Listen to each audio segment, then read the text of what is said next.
L'humanisme, c'est un terme qu'on utilise assez fréquemment aujourd'hui, notamment quand on parle de transhumanisme, pour parler de l'intelligence artificielle qui finira par dépasser peut-être l'humain ou par remplacer l'humain, ou quand on cite certains auteurs qui, comme Sartre, disent que l'existentialisme est un humanisme. Alors, c'est deux mots assez forts, parfois difficiles à définir. En réalité, l'humanisme, avant d'être un terme qu'on utilise assez à tout venant comme ça, c'est un mouvement intellectuel et artistique qui a une définition bien précise. Donc, je vous propose ici de vous en faire une présentation pour que vous ayez les repères nécessaires pour comprendre l'emploi de ce terme aujourd'hui. Alors l'humanisme, il correspond à une période assez ancienne, puisque c'est un terme qui apparaît dans les textes d'abord italiens, au XIVe et au XVe siècle. Donc ça correspond au Moyen-Âge pour la France et puis plutôt à la Renaissance, début de la Renaissance pour l'Italie. Et donc c'est un terme italien qui ensuite va être transposé en France au XVe, XVIe. Donc on identifie souvent l'humanisme purement à la Renaissance, on appelle la Renaissance, c'est le XVIe siècle pour la France. En réalité, on trouve déjà des humanistes, parfois on les appelle les pré-humanistes, au XVe siècle en France. Donc c'est un mouvement qui s'étale quand même sur beaucoup de siècles, XIVe, XVe, XVIe, et qui naît en Italie avant d'arriver en France. C'est un mouvement artistique et intellectuel, pour vous en donner les définitions complètes, qu'on caractérise avec un trait comme ça saillant, qui est celui de la valorisation de l'Antiquité.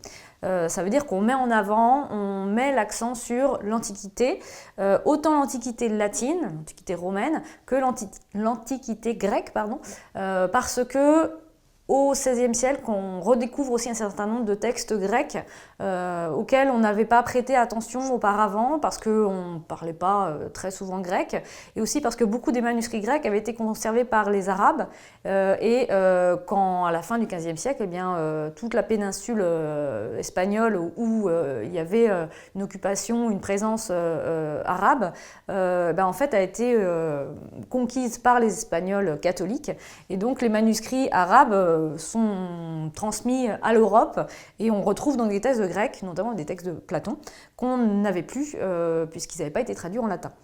Donc on va avoir un mouvement de traduction de ces textes grecs vers le latin, donc une redécouverte de l'Antiquité, ce qui fait qu'on va valoriser à la fois la mythologie antique, gréco-latine, les auteurs grecs comme latins, avec une grande préférence pour Cicéron, qui est l'espèce de modèle absolu, et puis les langues. Donc le latin, c'est une langue qui est énormément parlée au Moyen-Âge, parce que c'est même la langue de référence pour le savoir et la religion au Moyen-Âge, mais donc on va y ajouter le grec et même l'hébreu.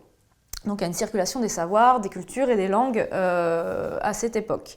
Et donc on valorise cette antiquité parce qu'on a pour principe de prendre exemple sur l'histoire pour perfectionner l'humanité, l'homme. On pense qu'il faut tirer des leçons en fait du passé pour pouvoir progresser aujourd'hui et demain.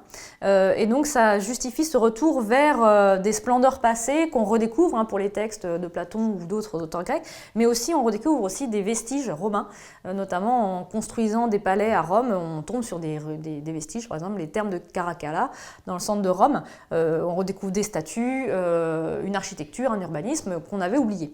Donc c'est un mouvement artistique et intellectuel qui va donc être beaucoup tourné vers le passé. Et ça, même le terme d'humanisme vient en fait du latin, de studia humanitatis, donc c'est du latin pour dire les études, studium, je peux faire un petit peu de latin, studium au neutre singulier et donc au pluriel c'est studia, humanitatis, un génitif qui veut dire des humanités, les études des humanités. Qu'est-ce que ça signifie? Ce sont les savoirs qui rendent l'homme digne de ce qu'il est, selon Cicéron. Je vous ai mis Cicéron là, parce qu'en fait, je ne sais pas une citation littérale, mais c'est inspiré de ce qu'il a pu dire, puisque selon lui, il y a des cultures, il y a des savoirs qui rendent l'homme digne du titre d'humain, et donc qui permettent d'élever l'humanité en l'homme. Donc c'est dans cette ligne-là de Cicéron que s'inscrivent les humanistes du XIVe, XVe, XVIe siècle.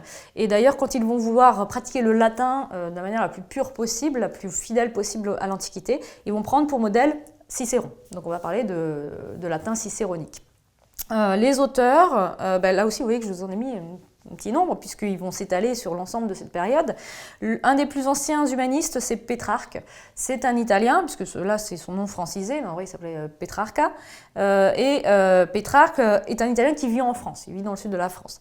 Et il écrit des ouvrages en italien et des ouvrages en latin. Donc ça, c'est un ouvrage qu'il a écrit en latin, La vie solitaire, dans lequel il parle de tous les anciens, c'est-à-dire les auteurs antiques, qui parlent de la solitude, du fait de vivre un peu en ermite.